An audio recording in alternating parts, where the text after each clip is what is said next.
Alright, so this video we're going to be replacing spark plugs from a 2017 Jeep Patriot. You're going to need the basic tools such as a wrench and a star bit for the screws, and you're most definitely going to need a spark plug socket with a magnet on it. Trust me, you're definitely going to need that because I set myself up the other day without having it. So first things first, take off the negative terminal from the battery. I don't remember what size that wrench was, but if you have a wrench set, just measure it up and you'll find the right size. Push the terminal to the side, make sure it doesn't touch any metal. Here you're going to need a start bit to take off the screws from the ignition coil. Again, I do not remember the size on that, so if you have any star bits, just measure it up and you'll find the right size for that as well.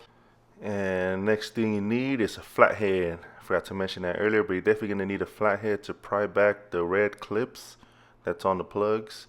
Pull those babies back, and then under the red clips is a gray area where you push down on. You have to push down on that and pull back at the same time just to get those plugs off of the ignition coil. So you pull all those babies out, and the next thing you do is for the ignition coil you have to twist. As you can see, twist so you can loosen it up and then pull. Trust me, you have to twist and pull because I post a video at the end that shows me not twisting it but just pulling it straight out, and the rubber part on the bottom of the ignition coil broke off. And I set myself up. It took me a while to get it back out, but I did it. And for this here, you're definitely going to need a spark plug socket with the magnet because I did it the other day with just a regular socket and I had to get the spark plug out with the shoelace and some chopsticks. Yep, you got to improvise sometimes, but look at this here. Shoo. Baby was cooked. Cook City.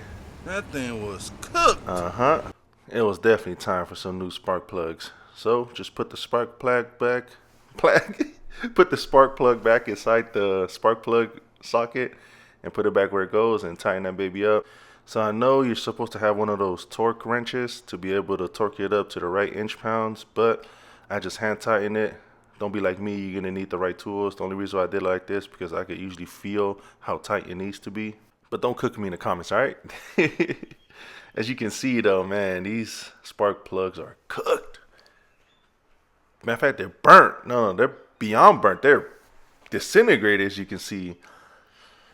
Then the reason why I changed out the spark plugs was because when I ran the scan a couple days ago, it pulled a P0302 code, which is a misfire in cylinder 2. And to stay on the safe side, I changed out all the ignition coil and all the spark plugs. Hey, better safe than sorry, right? So next, you just put the ignition coil back in, push down so it can tighten up on top of the spark plugs. So you're basically just reversing the steps from earlier, putting all them back in, plugging the plugs back in there, and then you gotta push the red clip back in so it can tighten up. Screws, tighten the screws back up on those babies.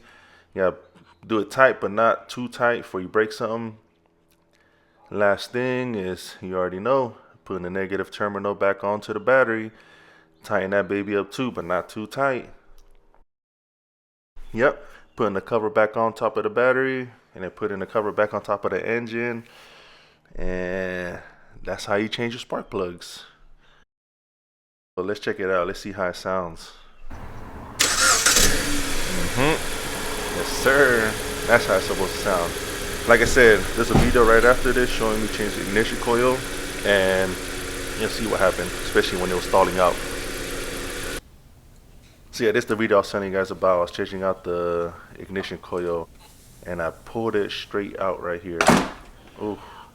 And I knew it looked a little too small, so I double checked it inside, and I could see that the rubber part on the bottom of the ignition coil was still inside, stuck to the spark plug. As you can see, I measured it right here with the other ignition coils.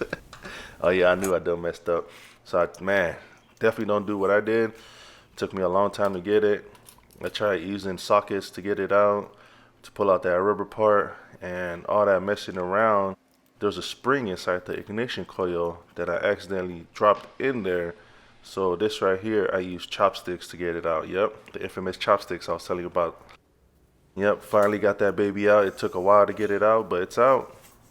And went back to using the socket to try to get the rubber part out. As you can see right here, I'm trying my best to get it out, and I finally did it. You can see it right there. Yep, that's the little rubber part that's hooked onto the end of the socket. Man, it took me a long time to get that out. So like I said, remember, twist the ignition coil before pulling it out, so you won't have to go through what I did. But yep, putting the new ignition coils back in there, reversing the steps that I showed you guys earlier, screwing them screws back in there, and negative terminal back onto the battery.